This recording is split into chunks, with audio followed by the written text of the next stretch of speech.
हमारे चैनल को सब्सक्राइब करना ना भूलें। यहाँ हजारों कहानियां हैं आपके लिए। उस औरत के वहां पर आते ही वो सारे लोग एकदम ही रुक गए और चुड़ैलों की रानी की तो जैसे सिट्टी पिट्टी गुम हो गए।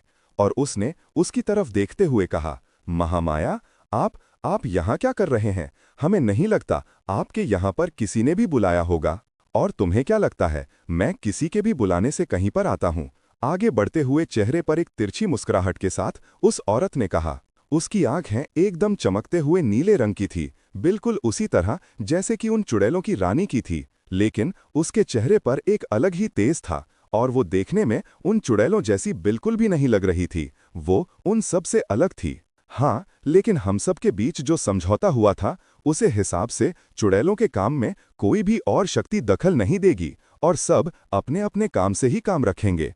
तो फिर आप यहाँ पर आकर मेरी शादी कैसे रोक सकती हैं? श्वेतलाना ने आगे आते हुए उसे औरत से पूछा और उसे औरत के वहां पर आने पर कहीं ना कहीं समर को ऐसा लग रहा था कि भगवान ने उसकी सुन ली। वही चंद्रिका और वीरेश ने राहत की सांस ली कि भले ही शादी रुकी नहीं, कम से कम कुछ देर के लिए टल गई।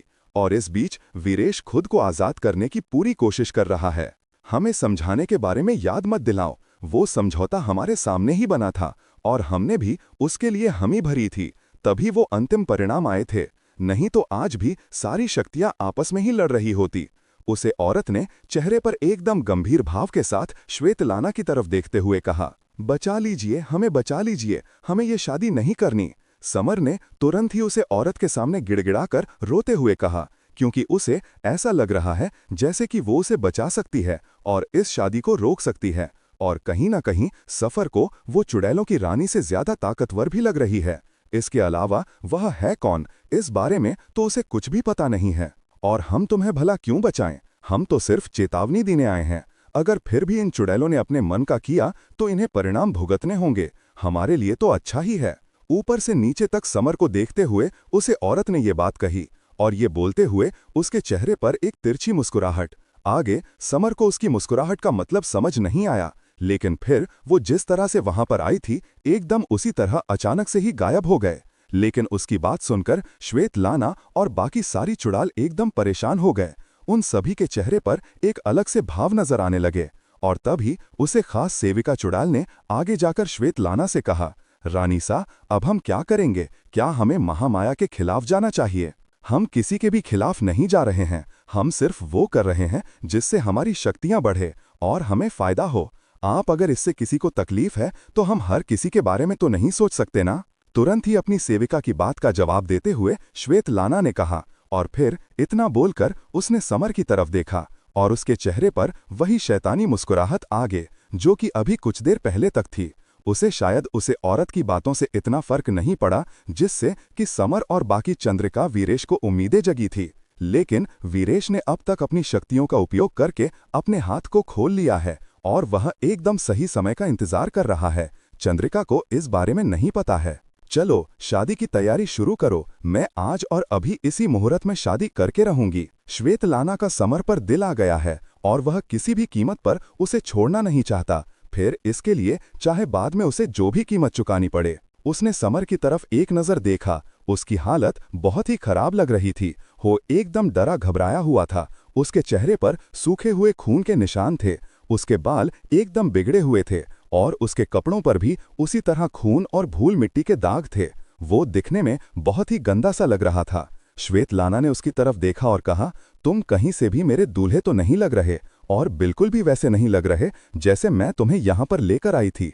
इतना बोलते हुए उसने अपना एक हाथ उसकी तरफ बढ़ाया, उसके हाथ से एक चमक निकाली और उसने उसे पूरे हाथ को समर के चेहरे की तरफ से करते हुए उसके नीचे शरीर की तरफ की। और देखते ही देखते समर के कपड़े और उसका पूरा हुलिया एकदम बदल गया। वह अब बहुत ही ज्यादा खूबसूरत नौजवान लग रहा था। उसके कपड़े भी एकदम राजकुमारों वाले आ गए थे।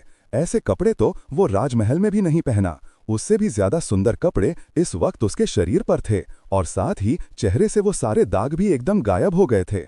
अपने कपड़े और हाथ पर देखते हुए पहले तो समर को यकीन ही नहीं हुआ, लेकिन फिर वो समझ गया उसे चुड़ैल ने अपनी जादुई शक्तियों से ये सब कुछ किया है। और चुड़ैल उसका हाथ पकड़कर उसे अपने साथ लेकर वहां से आगे बढ़ी और आज अभी भी चल रही थी, लेकिन कुछ काम हो गई थी तो उसने उस सेविका को इशारा किया जो कि वहां पर मंत्र पढ़ रही थी। उसने तुरंत ही आग में कुछ भस्म जैसा अजीब सा डाला। उससे वह आग की लपट ऊंची हो गई और श्वेतलाना सफर का हाथ पकड़कर उसे अपने साथ आगे ले गई। और अब समर ने सारी उम्मीद छोड़ दी है। वह न ही अपना हाथ छुड़ाने की कोशिश कर रहा है और ना ही उसे कुछ बोल रहा है। वह आगे बढ़ी और उसने सब कुछ फिर से शुरू किया। आज जितनी भी राब मेरी बजे वो पहले कर चुकी थी, वो सब कुछ भंग हो गया था, इसलिए उसे फिर से वो करना है, ऐसा उसकी सेविका ने बताया। और वो मुस्कुराती हुई वहां पर बैठी है। उसने समर का हाथ कसकर पकड़ा हुआ है। समर एकदम बेबस लाचार सा मुंह लटकाकर उसके बगल में बैठा हुआ है। और तभी वीरेश वहां से उठकर खड़ा हुआ और उसने एकदम तेज आवाज में चिल्लाया, रुक जाओ, छोड़ दो राजकुमार को। नहीं, फिर से नहीं। इतना बोलते हुए श्वेतलाना ने गुस्से में वीरस की तरफ अपना हाथ उठाया और अपनी शक्तियों से फिर से उसे बांधने की कोशिश करने लगी। लेकिन तभी वीरेश और उसके बीच में एक बड़ी सी अदृश्य दीवार बन गई, जिससे कि श्वेतलाना की शक्तियां उसे तक पहुंच ही नहीं पाई और ना ही उसे पर कोई भी असर हुआ। वीरेश खुद भी हैरान रह गया, क्योंकि उसने खुद अब तक अपने बचाव में ऐसा कुछ भी नहीं किया था। तुम्हें क्या लगता है चुड़ैलों की रानी तुम ही सबसे ज्यादा शक्तिशाली हो, लेकिन ऐसा नहीं है। वहां पर एक आवाज गूंजी और वह आवाज ऐसी है जिसे सिर्फ वीरेश पहचानता है। और वह आवाज सुनकर वीरेश के चेहरे पर मुस्कुराहट और तसल्ली भरा भाव आ गया। उसने तुरंत ही उसे तरफ देखा तो वहां पर उसके आश्रम के दोस्त खड़े हुए थे। वो 10-12 लोग थे। उनके पीछे ही काफी सारे सैनिक भी थे और उन सब के वहां पर आने की इस वक्त चुड़ैलों को तो उम्मीद नहीं थी, क्योंकि उनका ठिकाना एक ऐसी जगह पर है जहां पर कोई भी आम आदमी इतनी आसानी से तो नहीं पहुंच सकता। लेकिन श्वेतलाना को ये नहीं पता कि आश्रम के सारे शिष्य कोई भी आम इंसान नहीं होते। वो सब लोग आगे आए और एक लाइन बनाकर एक साथ वीरस के दोनों तरफ खड़े हो गए। वीरेश बीच में था और उसके दोनों तरफ बाकी सारे लोग। तुम इंसानों की आदत कभी नहीं जाएगी हमारे काम के बीच में टांग लगाने की, श्वेतलाना गुस्से में दांत पीसते हुए बोली। तो उसकी बात का जवाब देते हुए वीरेश के बगल में खड़ी शिवानी ने कहा, शुरुआत तुमने की है, क्यों तुम एक इंसान से शादी करने जा रही हो? अगर पहले तुम ही नियम तोड़ोगी तो तुम्हें उसके परिणाम तो भुगतने ही होंगे, तुम इससे बच नहीं सकती। लेकिन अभी भी अगर तुम बचाना चाहती हो तो छोड़ दो राजकुमार को और चली जाओ यहाँ से। फिर से दोबारा किसी इंसान पर नजर मत डालना। कहानी जारी है। कौन थी महामाया और कैसे पहुंचे वीरेश के साथी सारे यहाँ तक? और क्या चुड़ैल सच में इतनी आसानी से हार गई? और क्या करने वाली है अब चुड़ैलों की रानी? क्या चंद्रिका और वीरेश समय रहते पहुंच पाएंगे वसुंधरा तक? क्या इसमें वीरेश अपने दोस्तों की मदद लेगा? हमारे चैनल को सब्सक्राइब करना न भूलें। यहाँ हजारों कहानियां हैं आपके लिए। तुम होती कौन हो मुझे श्वेतलाना को धमकी देने वाली? लगता है तुम सबको अपनी शक्तियां दिखानी ही होगी। इतना बोलते हुए श्वेतलाना एकदम गुस्से में लाल होती हुई आगे आई और अब उसने समर का हाथ भी छोड़ दिया है। हम सारे लोगों ने दूसरे का हाथ पकड़ा और सुरक्षा के घेरे मजबूत करते हुए एक साथ उन चुड़ैलों पर हमला किया। वही सारी चुड़ैल अलग अलग तरफ से उन पर हमला कर रही थीं, लेकिन उनके सुरक्षा घेरे पर कुछ भी ऐसा नहीं हो रहा था। जैसे ही उन सारे लोगों की शक्ति एक साथ ही उन चुड़ैलों पर आकर लगी, उन्हें एक एक कर चोट लगने लगी और वो वहां जमीन पर गिरने लगी। क्योंकि चुड़ैल ऐसी नकारात्मक शक्ति होती है जो कि दैविक शक्ति को अपने आसपास बर्दाश्त तक नहीं कर पाती। और वहां पर इतने सारे लोगों के साथ वो दैवी शक्ति थी और वो वीरेश चंद्रिका को बचाने के लिए आए थे। उन्हें पूरी बात तो नहीं बताती, लेकिन देखकर जितना भी वो लोग समझ पाए थे। जैसे ही उन चुड़ैलों को चोट लगी, वो सब दर्द से छटपटाने लगी, लेकिन फिर भी अपनी शक्ति का उपयोग करते हुए उन लोगों पर हमला कर रही थी। और जैसे ही उनकी रानी को एक हल्की सी चोट लगी, वैसे ही वो सारी चुड़ैलें एक एक कर वहां से गायब हो गईं। श्वेत राना समर को भी अपने साथ वहां से ले जाना चाहती थी, लेकिन वो लेकर नहीं जा पाई।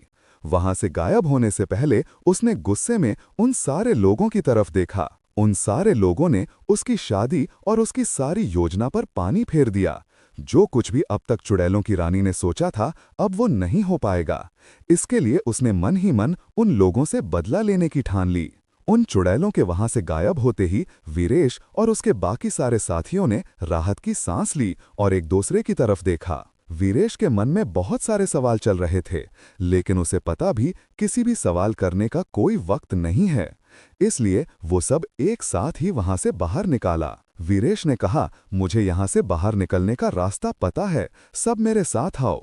और जैसे ही वीरेश ने इतना कहा, तब उसके पीछे आए, क्योंकि बाकी सारे लोग जहां से वहां तक आए थे, अब वो जगह चुड़ैलों की वजह से बंद हो गई थी। चुड़ैलों ने जाने से पहले वो जगह बंद कर दी थी, लेकिन फिर भी वीरेश को एक खुफिया रास्ता पता था जहां से वो और चंद्रिका वहां पर आए थे। चंद्रिका को इन सब में बहुत बुरा लग रहा था कि वो कोई भी मदद नहीं कर पाई, उल्टा सारे लोग हमेशा उसे ही बचा रहे थे। लेकिन वो भागते हुए राजकुमार की तरफ आई और तुरंत ही उसकी तरफ देखते हुए बोली, राजकुमार, आप ठीक तो है ना? आपको कुछ हुआ तो नहीं? कुछ किया तो नहीं उन चुड़ैलों ने? सब देख तो रही थी, तुम भी तो यहाँ पर ही थी। मेरी तो शादी बस होने ही वाली थी, अभी वो चुड़ैल तुम्हारी भाभी सा बन जाती। चंद्रिका की बात का जवाब देते हुए समर बोला। तो उसकी बात सुनकर चंद्रिका को समझ नहीं आया वो इस बात पर मुस्कुराए या फिर परेशान हो, लेकिन जो नहीं हुआ वो अच्छा हुआ। कम से कम वो यही सोचकर खुश है। और फिर वो सारे लोग वहां से निकालकर आगे बढ़ गए। इन सब के बीच वो दोनों वसुंधरा के बारे में पूरी तरह से ही भूल गए हैं और उनमें से किसी ने भी वसुंधरा को लेकर कोई बात नहीं की। वीरेश जिस रास्ते से अंदर आया था, उसी रास्ते से सारे लोगों को लेकर वहां से बाहर की तरफ जाने लगा और वो रास्ता बाहर जंगल की तरफ खुलता था। और पहाड़ी के पीछे बनी हुई वो जगह काफी अजीब सी थी, लेकिन वहां से बोलो काम फिर से दोबारा जंगल में वापस आकर बाकी सारे लोगों के साथ वहां से आगे चलने लगे। वीरेश को पता नहीं था उसके साथ यहाँ पर कैसे आए, इसलिए वो उनसे इस बारे में पूछने लगा। लेकिन तभी चंद्रिका को वसुंधरा की भी याद आई और वो इस बारे में सोचने लगी कि वो अब वसुंधरा तक कैसे पहुंचेगी, कहीं उसे उस तक पहुंचने में देर न हो जाए। विक्रांत ने इस बार वसुंधरा को पूरी तरह से बेहोश कर दिया था और उसने अपनी शक्तियों का इस तरह से उस पर प्रयोग किया था कि जब तक कि विक्रांत ना चाहे तब तक वसुंधरा होश में भी नहीं आएगी। और विक्रांत अब चाहता भी नहीं कि उसे रात से पहले वसुंधरा होश में आए, जब उसके अंदर शक्तियां आएंगी और फिर से कोई उसे अपने साथ ले जाने की कोशिश करे। विक्रांत को ये समझ नहीं आ रहा कि उसके अलावा और इतने सारे लोगों को इस बारे में पता कैसे चल गया है, जबकि विक्रांत को पहले लगा था कि उसके अलावा किसी को भी वसुंधरा और उसके 18वें जन्मदिन पर उसके अंदर आने वाली शक्तियों के बारे में पता नहीं है। लेकिन अब जिस तरह से दैत्यराज और उसके बाद उसे देवदूत ने वसुंधरा को अपने साथ ले जाने की कोशिश की है, उन दोनों की कोशिशें में बहुत बड़ा फर्क था।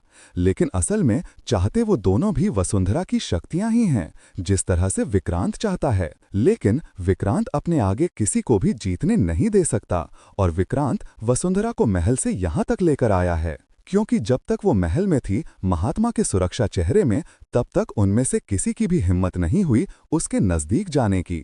विक्रांत ने ही इतना बड़ा जोखिम उठाया और वसुधा को यहाँ पर लेकर आया, लेकिन उसके बाद अब सारे लोग ही उसके और उसकी शक्तियों के पीछे पड़े हुए हैं। विक्रांत की ही तरह उन सब लोगों को भी यही लगता है कि वसुंधरा वही राजा की खास संतान है जिसके पास वो सारी शक्तियां हैं, और जिसके पास भी वसुंधरा की वो शक्तियां आ जाएंगी उसकी शक्तियां कई गुना बढ़ जाएगी और वो अमर भी हो सकता है, अगर उसने शक्तियों का सही तरह से उपयोग करना सीख लिया। बस इसीलिए सब वसुंधरा के पीछे पड़े हुए हैं। और असल में वसुंधरा वो दैवी शक्तियों वाली लड़की नहीं है, इस बारे में अभी कोई भी पूरा सच नहीं जानता है। विक्रांत के शरीर पर कुछ अजीब सी चोटें लगी हुई हैं, जिसकी वजह से उसे बहुत ज्यादा दर्द हो रहा है और उसे पता है कि उसका ये दर्द कहाँ पर ठीक हो सकता है। इसलिए वसुंधरा को बेहोश करके वहां पर कैद करने के बाद वो वहां से सीधा अपने पुराने शैतानी मंदिर में आ गया, जहां पर वो हमेशा से रहता है, और उसे मंदिर के पीछे बनी हुई वो गुफा जहां पर सारे उनके शैतानी सेवक हैं और उनके ही सारे पर ही काम करते हैं। इसके अलावा भानु भी वहां पर ही रहता है। दर्द से कराहता हुआ विक्रांत अपने कंधे पर हाथ रखे हुए अंदर आया और उसके चेहरे पर भी वो दर्द और शिकन साफ नजर आ रही है। उसके कंधे और गर्दन के कुछ हिस्से से खून भी टपक रहा है। वहां जमीन पर जब वो अंदर आया और उसका खून इस तरह से बहते हुए देखकर भानु की नजर तुरंत ही उसकी तरफ हुई और वो जो कुछ भी कर रहा था सारा काम छोड़ते हुए एकदम भागते हुए वो विक्रांत की तरफ आया और उसकी तरफ देखते हुए बोला, क्या हुआ मालिक, आपको क्या हुआ? ये सब आपके साथ किसने किया? कौन आपसे भी ज्यादा शक्तिशाली है यहाँ पर? विक्रांत इस वक्त भानु के या किसी के भी कोई सवाल के जवाब देने के मूड में नहीं लग रहा है, इसलिए उसने एक नज़र उठाकर भानु की तरफ देखा और भानु के लिए उसका इस तरह देखना ही काफी है। इसके आगे भानु ने उसे कुछ भी नहीं पूछा, कोई सवाल नहीं किया, लेकिन वो उसे सहारा देने के लिए आगे आया।